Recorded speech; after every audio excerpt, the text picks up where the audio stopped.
There we go. Let's go to question number 10. This is from Levi Hoffman, who says, "Hey, Mike, I love and appreciate all the work you do." Thank you, Levi. My question is about the incarnation of Christ. Since he was bodily raised from the dead, does that mean he will still be incarnated in heaven? He will still have like a physical body in heaven? And I think the answer is probably. So let me answer it more carefully though. So we know that Jesus was physically raised from the dead, and that this physical quality of his resurrection is super important in Christian doctrine. He was bodily raised. That's like a super core important doctrine to Scripture. In Scripture, this is a really big deal. Those who denied the bodily resurrection of Christ, or Gnostics who came like they're really active in the 2nd century. These guys were denying the bodily part of Jesus, sometimes his resurrection, or sometimes even his physical body. There's a story in a Gnostic gospel where Jesus walks on the beach with one of the disciples. It's like the footprints in sand story. And it's false, right? This is they were making this up to teach their false doctrines about Jesus. And they're walking on the sand, and there's 2 sets of footprints, right? But there's not. There's 2 people, but when they look back, there's only 1 set of footprints. But it's not Jesus. He leaves no footprints because they're trying to teach that Jesus didn't really have a full-on physical body.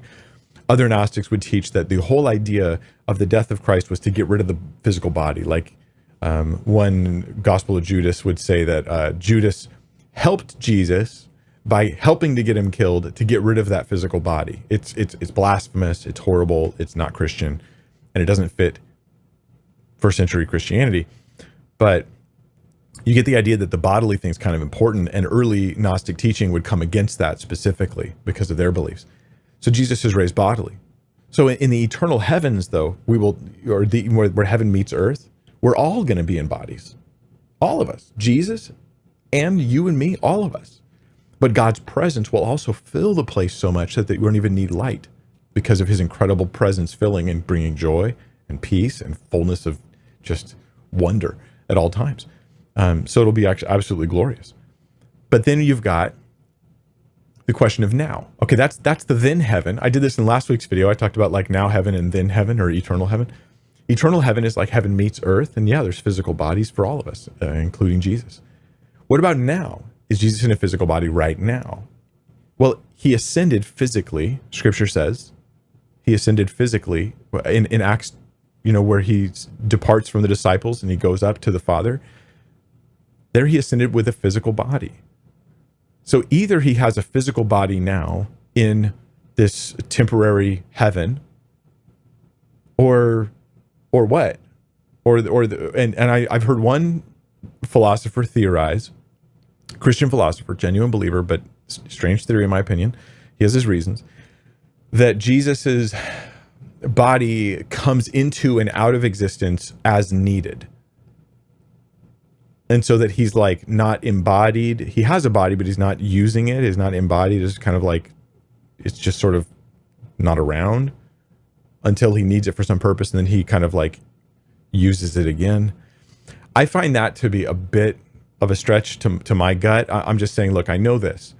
In his physical earthly form, after his resurrection, he definitely had a real body. It was a glorified body. It wasn't the same. So there are some differences, and maybe there's some kind of ability there to like have it come in and out of existence or something.